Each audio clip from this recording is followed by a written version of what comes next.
Bonjour et bienvenue dans Le Monde Devant Soi, le podcast d'actualité internationale de Slate.fr. Je suis Christophe Caron et je suis en compagnie de Jean-Marie Colombani, directeur de la publication de Slate. Bonjour Jean-Marie. Bonjour Christophe. Et d'Alain Frachon, éditorialiste au Monde et spécialiste des questions internationales. Salut Alain. Salut Christophe. C'est une séquence compliquée pour Donald Trump. Le 45e président des États-Unis vient d'enchaîner les déconvenus. Il y a eu la contre-performance des candidats ouvertement trumpistes lors des midterms, qui vient de se confirmer par la défaite dans l'État de Géorgie du candidat républicain Herschel Walker face à Raphaël Warnock, désormais 51e sénateur démocrate. Il y a eu le scandale de ce dîner à Mar-a-Lago qui a réuni le rappeur Kanye West, dont les multiples sorties antisémites choquent l'opinion publique, et le suprémaciste négationniste Nick Fuentes. Il y a eu aussi son retour raté sur Twitter, son réseau social préféré, malgré la grâce accordée par Elon Musk. Il y a eu également son déclaration de candidature à la mi-novembre, censée lancer une nouvelle dynamique, mais qui a fait un flop. Et puis, cette semaine, une bien mauvaise nouvelle sur le plan judiciaire. La Trump Organization a été reconnue coupable mardi de fraude fiscale et de falsification de déclarations comptables. Le Trumpisme, dont on pouvait craindre une persistance sous le mandat de Joe Biden et dont on se demandait combien de temps encore il dominerait de son influence le parti républicain, commence à perdre en puissance. Est-ce le début de la fin sur le plan politique pour le milliardaire ? Nous allons en parler, mais pour commencer, Jean-Marie, quelles peuvent être les conséquences de la reconnaissance de la culpabilité de la Trump Organization pour Trump dans son aura auprès des Américains ?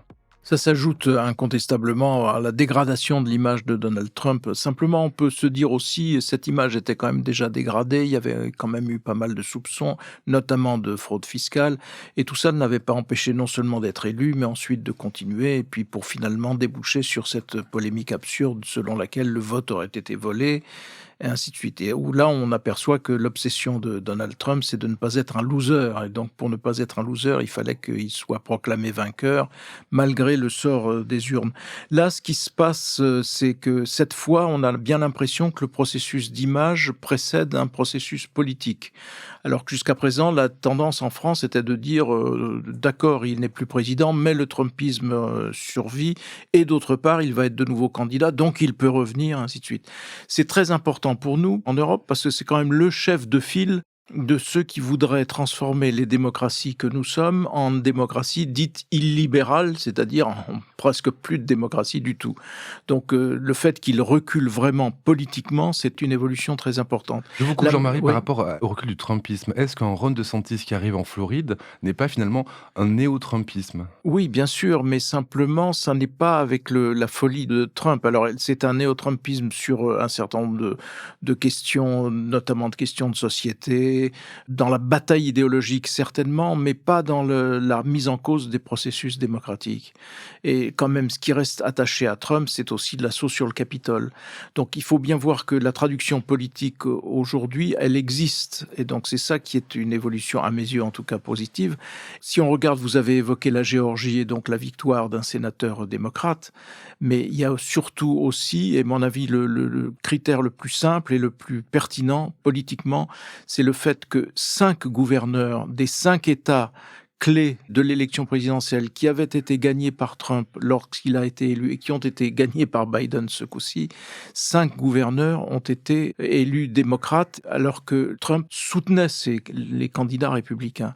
Et plus encore en Géorgie. Et ça, c'est important pour la prochaine élection d'ailleurs, parce oui, que ça compte la couleur du gouverneur. Absolument, mais c'est aussi un signe évident de la perte d'influence de Donald Trump sur des États comme la Pennsylvanie, le Wisconsin, l'Arizona, qui étaient quand même des endroits où on considérait que l'influence de Trump était dominante.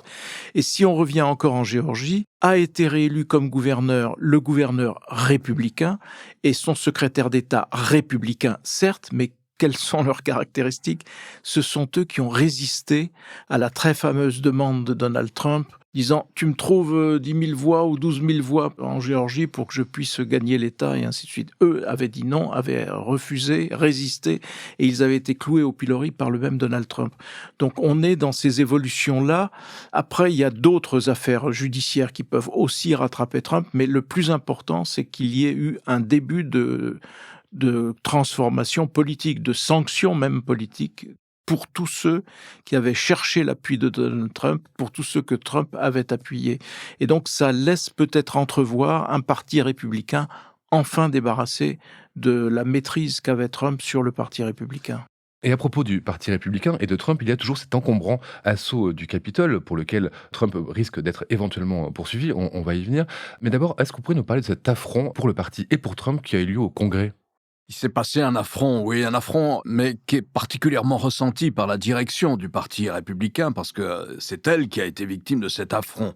Donc, vous savez, il y a eu des morts lors de l'assaut donné le 6 janvier 2021 par les partisans de Trump au Congrès, donc pour attaquer le Congrès, pour empêcher la certification du résultat des élections. Il y a eu 5 morts, dont un policier. La semaine dernière, le Congrès, les dirigeants du Congrès, républicains et démocrates, ont décidé de décerner la plus haute médaille que peut décerner le Congrès à ces policiers et aux familles de policiers qui ont été blessés aussi. Donc en tout, je crois qu'il y avait 6 familles ou 5 familles et une personne et un policier. Et donc les gens qui vont être décorés viennent serrer la main des dirigeants, des 4 dirigeants du Congrès.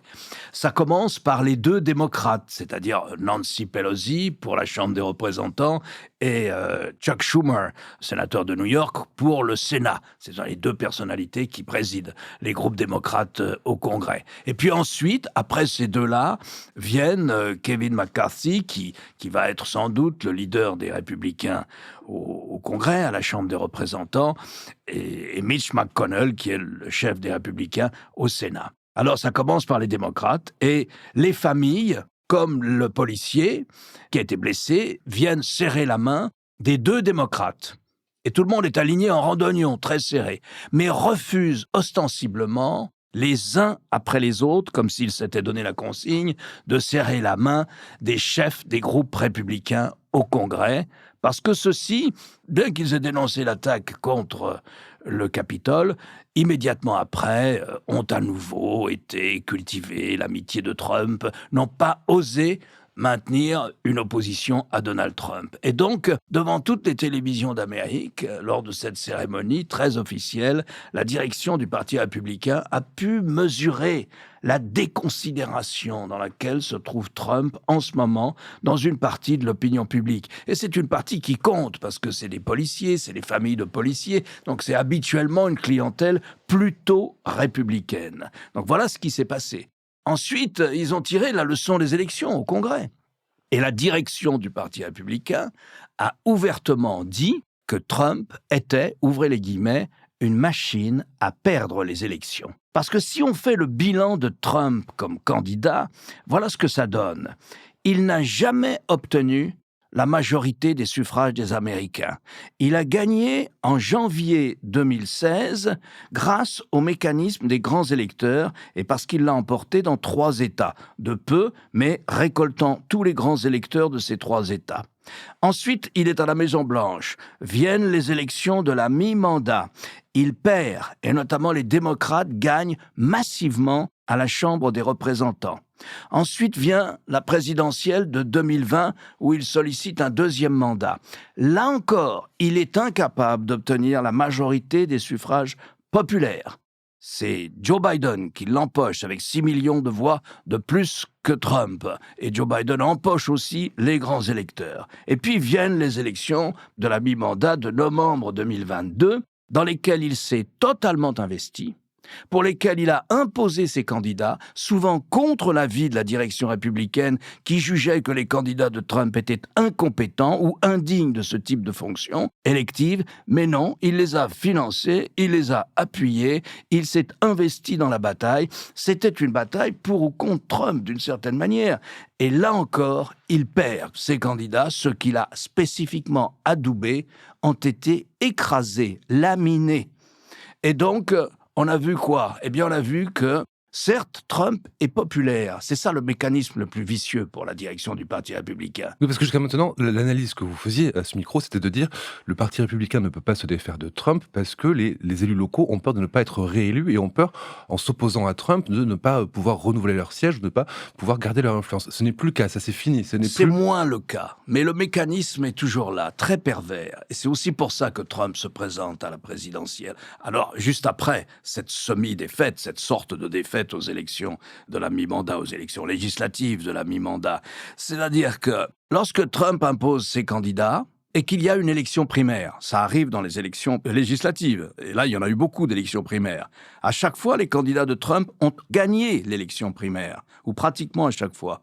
Ils ont battu les autres républicains. Mais face aux démocrates, lors du scrutin réel, du face-à-face parti contre parti, ils ont la plupart du temps perdu. Ça veut dire que Trump reste probablement majoritairement populaire dans l'électorat républicain, mais qu'il lui manque l'électorat indépendant pour gagner une élection. Et c'est vrai au niveau des législatives, il a perdu une partie des républicains modérés, mais il a perdu l'électorat indépendant. Dans les États dont on avait parlé, Arizona, etc., il a perdu l'électorat indépendant. Ce qui rend sa candidature très problématique pour l'élection présidentielle de 2024, mais s'il se maintient, il est probable, il est vraisemblable en tout cas, qu'il gagnera les primaires. Et à ce moment-là, la direction du Parti républicain dit, on aura encore une machine à perdre les élections, parce qu'il ne gagnera pas l'élection présidentielle de 2024. Le point central, c'est la primaire, la future primaire chez les Républicains. Et là, la nouveauté, c'est qu'il a quand même un rival pertinent, en tout cas, qui peut être efficace, qui vient de Floride, qui est Ron DeSantis, qui est déjà présenté comme l'alternative à Donald Trump, alors qu'il est sur des positions très droitières, mais qui en même temps mènera la bataille contre Trump. Et donc là, il y existe une alternative pour les Républicains pour échapper justement à la mainmise de Trump et à la machine à perdre. Parce qu'en fait, c'est ça finalement, c'est pas tant les idées portées par Trump qui sont rejetées par l'électorat, c'est plutôt les personnalités choisies dans les candidatures et la personnalité de Trump. Si on a du Trumpisme sans Trump, ça serait peut-être la solution pour les républicains pour s'imposer face aux démocrates, selon vous? Oui, ça dépend ce qu'on met sous le vocable trumpiste. Je veux dire, ce qui a quand même surnagé. Par exemple, si on regarde dans l'ordre international, le fait qu'il était pratiquement en voie de retirer les États-Unis de l'OTAN, je veux dire, c'était une mécanique enclenchée qui était tout à fait redoutable. La bataille frontale qu'il a lancée contre la Chine, tout en reculant, puis en avançant, ainsi de suite, qui était dans une espèce de démarche très chaotique. Tout ça, normalement, ne peut pas être récupéré par un opposant aux primaires à Donald Trump. Mais c'est pas ça qui intéresse les électeurs américains, c'est plutôt les questions mais regardez là, par exemple, là, il a reçu à Mar-a-Lago, il a reçu dans son fief de Floride, et il était proche de certains suprémacistes blancs. Suprémaciste négationniste. Voilà, c'est ça qui, normalement, ne fait à aucun moment partie du bagage républicain, ni du corpus idéologique des républicains. Et puis, il y a un début chez les républicains aussi de réflexion à travers un certain nombre de revues, à travers un certain nombre de think tanks qui essaient de nourrir à nouveau le parti républicain avec des réflexions qui ne sont pas les embardés sommaires de Trump qui soutenaient ouvertement le pire des États-Unis, on peut le dire, et d'ailleurs dont la traduction physique et violente s'est vue lors du raid contre le Capitole. À propos de ce raid contre le Capitole, l'affaire est en cours, l'affaire est examinée par la justice américaine, et il y a un procureur spécial qui a été nommé, on en a déjà parlé, c'est Jack Smith, il fait très peur à Trump, ce procureur spécial, et il couvre deux affaires, celle du Capitole, donc, mais aussi celle des archives de la Maison-Blanche. Alain, est-ce que vous pouvez nous rappeler ce que c'est cette affaire des archives de la Maison-Blanche, et nous dire en quoi elle peut être un problème très grave pour Trump, surtout quand on sait ce qui s'est passé pour l'affaire des emails d'Hillary Clinton?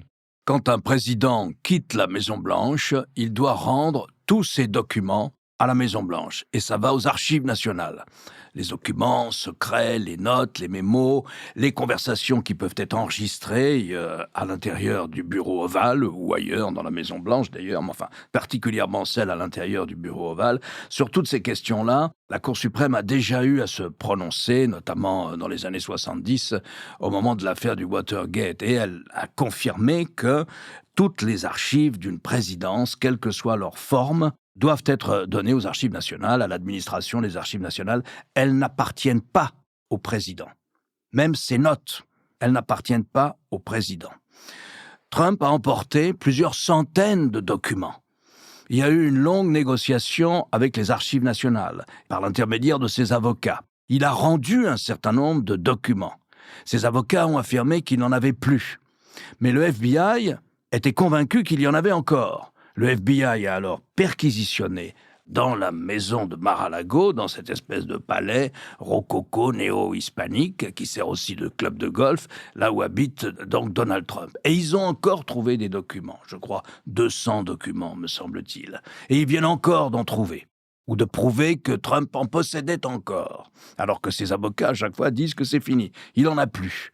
Donc il y a eu ce long dialogue entre Trump et les archives nationales, où les archives nationales ont fait preuve d'une patience infinie et ont voulu ménager un ancien président, parce que ça ne s'est jamais trouvé, cette situation. Aucun ancien président n'a emporté ces documents. Et j'en reviens là à ce que disait Jean-Marie. La réponse de Trump, c'est de dire « mais ce sont mes documents ». Et il disait « mais ce sont mes généraux, mais ce sont mes policiers, mais ce sont mes juges ». Ça, c'est le type même, si vous voulez, cette espèce de possessif adolescent, si on peut dire, c'est le type même du chemin vers la démocratie illibérale. J'ai gagné les élections, donc l'État m'appartient, c'est mon État. Ce sont mes fonctionnaires et ce sont mes documents. Voilà quel est son argumentaire. C'est l'argumentaire typique du profil du démocrate illibéral. Donc on en est là. Il y a eu nommé, comme vous l'avez dit, un procureur spécial, c'est-à-dire un procureur qui n'est plus en service, dont la carrière ne dépend plus du ministère de la Justice, qui va enquêter. C'est Jack Smith, il enquête sur cette affaire, et cette affaire peut relever du chef d'inculpation de trahison ou d'espionnage, donc ça peut aller très loin. Alors, ce sont des procédures lentes, il faut que Jack Smith aboutisse, il doit aller au terme de son enquête, ça peut prendre des mois, même un an à peu près, et après, il remet son dossier au ministre de la Justice, Merrick Garland, qui est aussi le procureur général de l'État pour l'ensemble des États-Unis, il est le procureur fédéral, qui lui, sur la base de ce dossier, décide inculper ou pas. Alors là, c'est très difficile parce que, évidemment, on est dans une dynamique politique compliquée. S'il n'inculpe pas, ça veut dire que, au fond, l'état de droit ne s'applique pas à un ancien président. Et c'est très grave pour la démocratie américaine. S'il inculpe, on dira que, voilà, un ministre démocrate, nommé par Joe Biden, inculpe le chef du Parti républicain, ancien président, candidat à l'élection présidentielle de 2024 et qui sera probablement désigné lors des primaires de son parti pour être le candidat du Parti républicain. C'est beaucoup et ça peut mal se passer. Et ça peut mobiliser comme jamais l'électorat trumpiste. Donc voilà dans quelle situation se trouvera Merrick Garland, qui naturellement, en tant que procureur, n'a pas à informer Joe Biden de la décision qu'il prendra, inculper ou ne pas inculper Trump. Et après viendra une instance qui sera chargée, s'il est inculpé, de prononcer ou non une sentence. Donc on est dans une situation qui à la fois révèle le type d'homme qu'est Trump, la démocratie illibérale, l'État m'appartient, y compris ses documents. C'est contraire à la loi, mais c'est ce qu'il dit. Il s'est opposé à la loi, il a fallu que le FBI intervienne. Et en même temps, une équation politique qui va être très compliquée pour le ministère de la Justice si l'enquête de Jack Smith dit qu'il a été de mauvaise foi, qu'il a gardé des documents sans aucune raison, qu'on peut se méfier des motivations qu'il avait, qu'il frôle peut-être le crime d'espionnage, voire de trahison.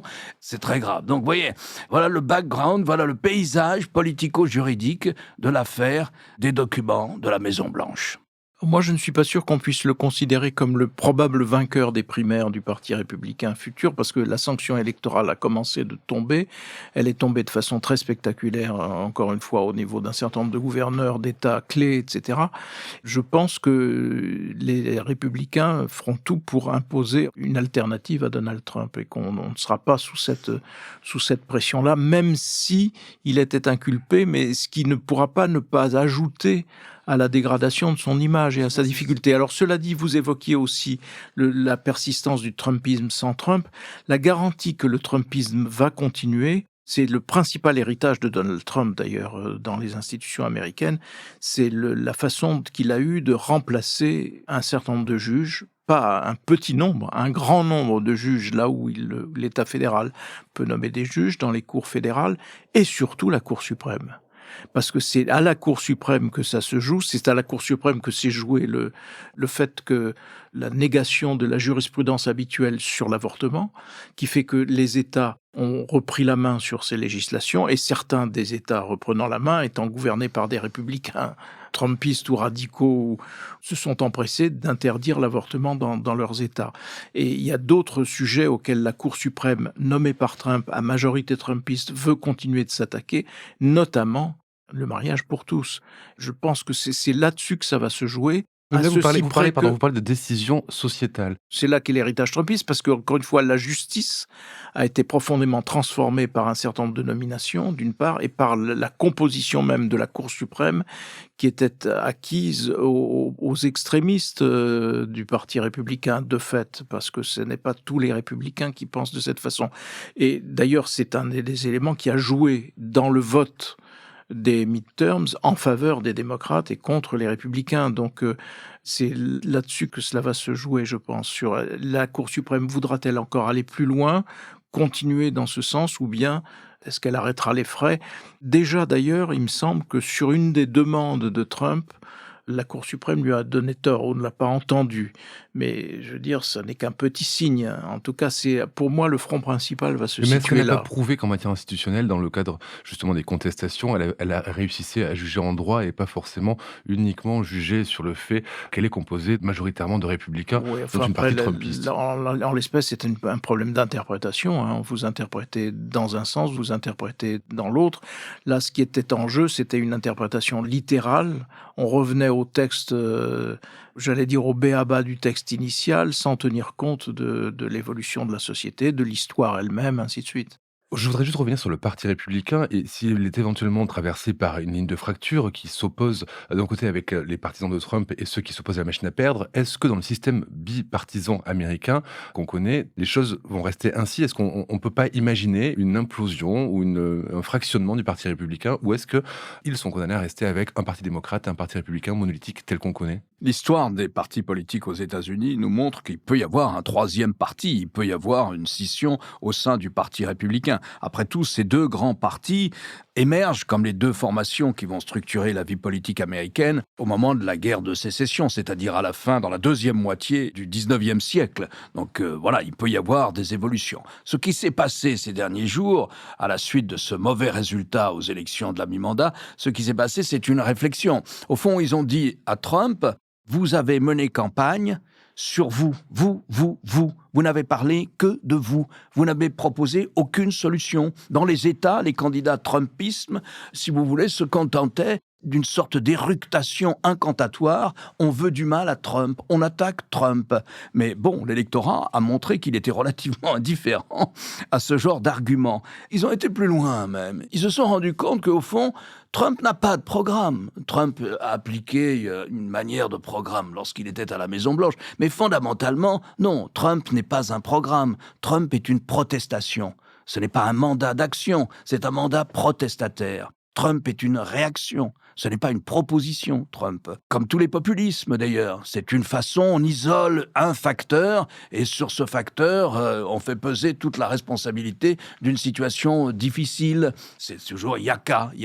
On isole un seul facteur. Alors yaka, ça peut être l'immigration, ça peut être les musulmans, ça peut être les élites, ça change, ça tourne, mais enfin ça relève à chaque fois du yaka. Donc dans les États, il n'a pas proposé de solution. Trump ne parle jamais de la situation du prix du pétrole, de la situation du gaz. Il ne parle jamais de qu'est-ce qu'il ferait face à la situation chaotique à la frontière mexicaine. On a bien vu que même là où il y a un mur, ça n'empêche pas une situation relativement chaotique. Et donc, les républicains ont commencé un travail critique sur l'absence de toute référence à la lutte contre le climat, sur une sorte de sensibilité anti-scientifique dans le parti et sur l'insistance du parti sur des questions sociétales à un moment où les Américains ont l'impression qu'elles n'ont pas la priorité, que la priorité c'est le coût de l'énergie, l'inflation, la concurrence avec la Chine, la bataille idéologique et économique avec la Chine, et enfin, la situation en Europe. Enfin, la situation en Europe ne doit pas préoccuper beaucoup les électeurs américains, mais un peu quand même. Et donc, je crois que de ce point de vue-là, peut-être que le Trumpisme survivra à Trump, mais que Trump... Il y a eu une sorte de lassitude, de cette espèce d'égotisme adolescent qu'il y a chez Trump. Trump a passé son temps ces dernières semaines, soit à cultiver des extrémistes, parce qu'il veut être sûr d'avoir le noyau dur de l'électorat républicain lors des primaires précédant l'élection de 2024, soit à se plaindre, à geindre un long lamento contre toutes les misères qui lui sont faites. Ce n'est pas très populaire. Alors il faut aussi, je parle sous le contrôle d'Alain, mais on a évoqué ce procureur spécial, mais il y a quand même une inconnue, c'est que l'enquête du Congrès qui était totalement tournée sur les incidents, les graves incidents du Capitole, est menacée d'être suspendue, voire annulée par les républicains. Du moins, c'est ce qu'un certain nombre de leaders républicains affirmaient au moment de la campagne des midterms.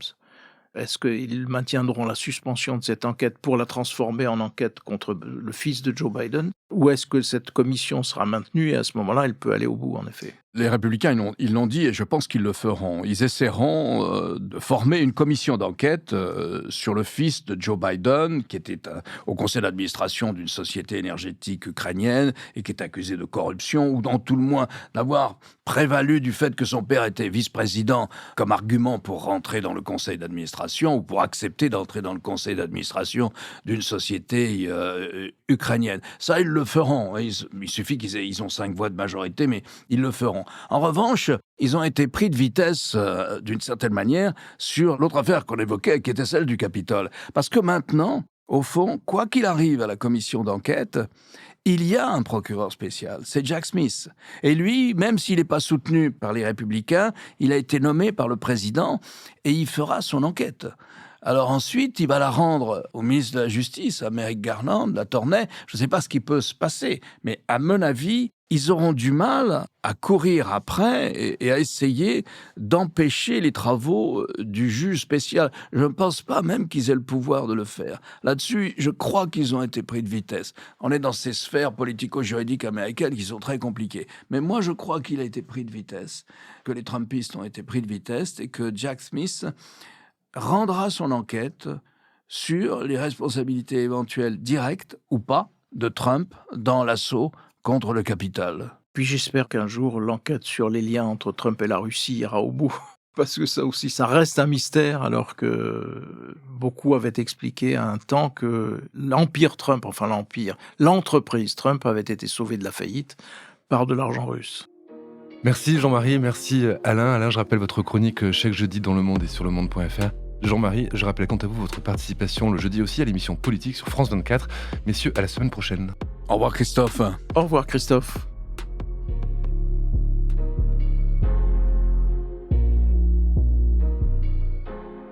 Retrouvez Le Monde devant soi chaque vendredi sur slate.fr ou votre plateforme de podcast préférée.